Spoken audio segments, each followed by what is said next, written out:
ঋণের বোঝায় যারা জর্জরিত, বিষ্ণু ইসলাম চমৎকার একটা দোয়া শিখিয়েছেন। আমাদের অনেকে ঋণের বোঝায় জর্জরিত, আছে না নাই? এদিকে কেউ আছেন? থাকলে হাত তোলার দরকার নেই, থাকলে এই দোয়াটা পড়বেন। এক সাহাবীর নাম আবু উমামা, নামাজের ওয়াক্ত ছাড়া উনি মসজিদে যেয়ে বসে আছে। বিষ্ণু বললেন, কি রে আবু উমামা, নামাজের তো ওয়াক্ত হয় নাই, মসজিদে কি? সাহাবী বলে, হুমুমুন লাজিমাতনি ওয়া দুয়ুন, নবী গো, ঋণের বোঝায় এমন টেনশনে আছি, ঘরে থাকতে পারলাম না, মসজিদে চলে আসছে। বিষ্ণু বলেন, আমি কি তোমার এমন একটা দোয়া শিখাবো যেটা বললে আল্লাহ তাআলা তোমার ঋণের বোঝা হালকা করে দিবে? আবু উমামা বললেন, ইয়া রাসূলুল্লাহ, অবশ্যই শিখাবেন। বিষ্ণু বললেন, তাহলে তুমি পড়বা, আল্লাহুম্মা ইন্নী আউযু বিকা মিনাল হাম্মি ওয়াল হাযান ওয়া আউযু বিকা মিনাল জুবনি ওয়াল বুখল ওয়া আউযু বিকা মিন গালাবাতিদ দাইনি ওয়া কাহরির রিজাল। ও আল্লাহ, তোমার কাছ থেকে দুশ্চিন্তা থেকে পানাহ চাই, কৃপণতা, ভীরুতা, অলসতা, কার্পণ্যতা, এই সব কিছু থেকে, মানুষের কঠোরতা, আমার উপর মানুষের আধিপত্য এবং ঋণের বোঝা থেকে পানাহ চাই। এই দোয়াটা যখন বিষ্ণুনবী শিখাই দিলেন, আবু উমামা বারবার এই দোয়া পড়েন, আল্লাহুম্মা ইন্নী আউযু বিকা মিনাল হাম্মি ওয়াল হাযান ওয়া আউযু বিকা মিনাল আজজি ওয়াল কাসাল ওয়া আউযু বিকা মিনাল জুবনি ওয়াল বুখল ওয়া আউযু বিকা মিন গালাবাতিদ দাইনি ওয়া কাহরির রিজাল। আবু উমামা বলে, এই দোয়া আমি পড়তে লাগলাম। কিছুদিন পরে দেখা গেল বিষ্ণুনবীর শেখানো এই দোয়ার বদৌলতে আল্লাহ তাআলা আমার সব ঋণ পরিশোধের ব্যবস্থা করে দিয়েছেন। পড়বেন।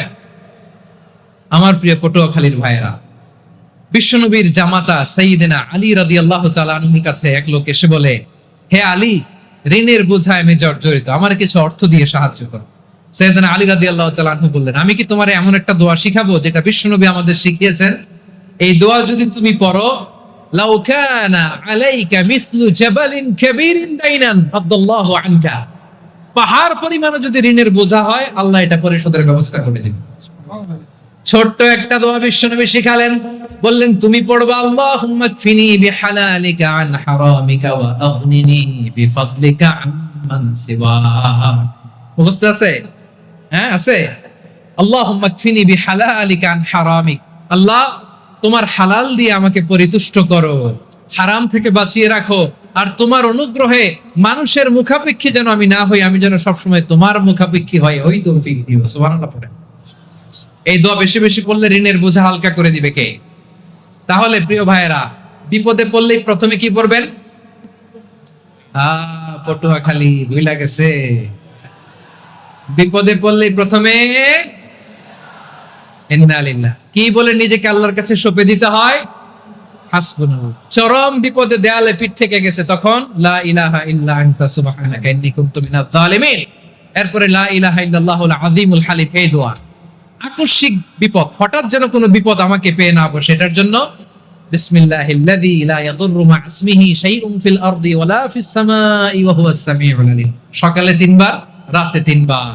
আর মারাত্মক tension, hyper tension, anxiety, depression থেকে বাঁচার জন্য 2 দোয়া, ইয়া হাইয়্যু ইয়া কাইয়্যুম, ইয়া হাইয়্যু ইয়া কাইয়্যুম, মনে থাকবে? আর আল্লাহুম্মা ইন্নী আবদুক, এই দোয়া।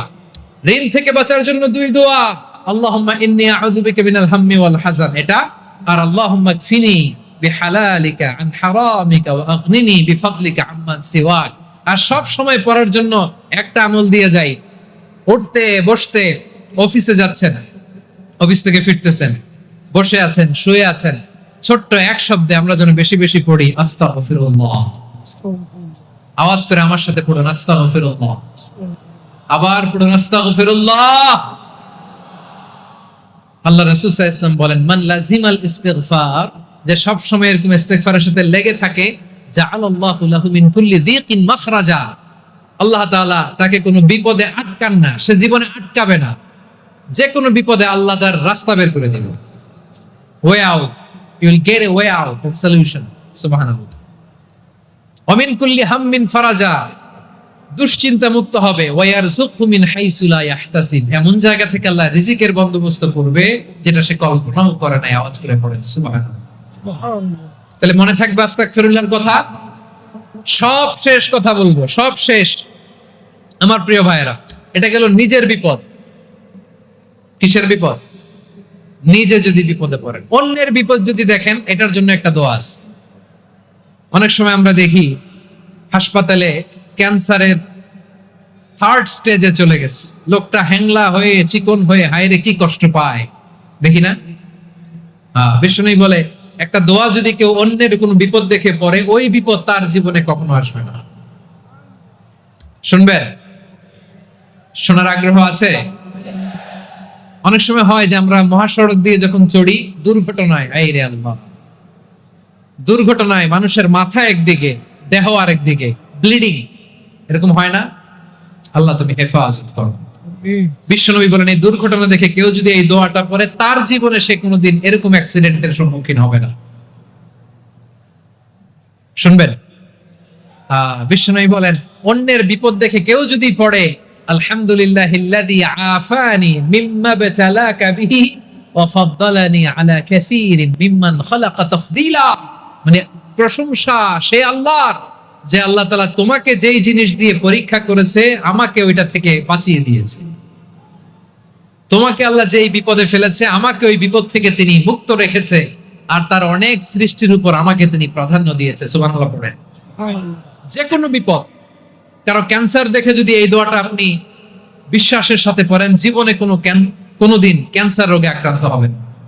দুর্ঘটনা দেখে যদি পড়েন, ওই দুর্ঘটনা আপনাকে স্পর্শ করবে না। যে কোনো কারো বিপদ দেখে যদি কোনো বিশ্বাসী বান্দা এই দোয়া পড়ে, বিষ্ণু বলেন লাম ইউসিবহু যালিকাল বালা, ওই বিপদ তাকে আর ধরবে না। উফিয়া মিনহু মিন যালিকাল বালা কাইনাম মা কান, সে যতদিন হায়াত পাবে কোনোদিন ওই বিপদ তাকে স্পর্শ করবে না। এই দোয়াটা পড়তে রাজি আছেন আমার প্রিয় ভাইরা? তাহলে পুরো আলোচনার সেন্ট্রাল থিম হচ্ছে আমাদের জীবনে বিপদ আসবে, কষ্ট আসবে, দুঃখ আসবে, কিন্তু বিপদে আপদে আমরা হাল ছেড়ে দিব না, হতাশ হব না। মুমিন হতাশ হয় না, নিরাশ হয় না, হাল ছেড়ে দেয় না। মুমিন ভরসা রাখে একজনের উপর। আওয়াজ করে বলুন তিনি কে? বিপদে পড়লে আমাদেরকে উদ্ধার করে কে? আবার আমাদেরকে যদি কোনো নেয়ামত আল্লাহ দিতে চান, ওইটা কেড়ে নেওয়ার ক্ষমতা কারো আছে? তাহলে আমরা কানেক্টিভিটি বাড়াবো কার সাথে? আমাদের প্রার্থনার ফরিয়াদের হাত তুলবো কার কাছে? রাজি আছেন পটুয়াখালীর ভাইয়েরা? মনে থাকবে কথাগুলো? আল্লাহ তাআলা আমাদের সবাইকে কথাগুলো বোঝার ও আমল করার তৌফিক দান করুন। সাইয়েদনা আদম আলাইহিস সালাম ভুল করে যখন নিষিদ্ধ গাছের ফুল খেয়ে ফেললেন, ফল খেয়ে ফেললেন, আল্লাহ বললেন আদম ক্ষমা পেতে চাইলে তুমি আর হাওয়া মিলে স্বীকৃতি দাও, পাপের স্বীকৃতি আর পড়ো। রব্বানা যালামনা আনফুসানা ওয়া ইন লাম তাগফির লানা ওয়া তারহামনা লানাকুনান্না মিনাল খাসিরিন। ও আল্লাহ, আমি আদম আর হাওয়া যালামনা আনফুসানা, আমরা আমাদের নফসের উপর বড় জুলুম করেছি। আল্লাহ ওয়া ইল্লাম তাগফির লানা ওয়া তারহামনা, আপনি যদি ক্ষমা না করেন, আপনি যদি দয়া পরবশ না হন, আপনি যদি রহম না করেন, আমরা তো ক্ষতিগ্রস্তদের মধ্যে শামিল হয়ে যাব।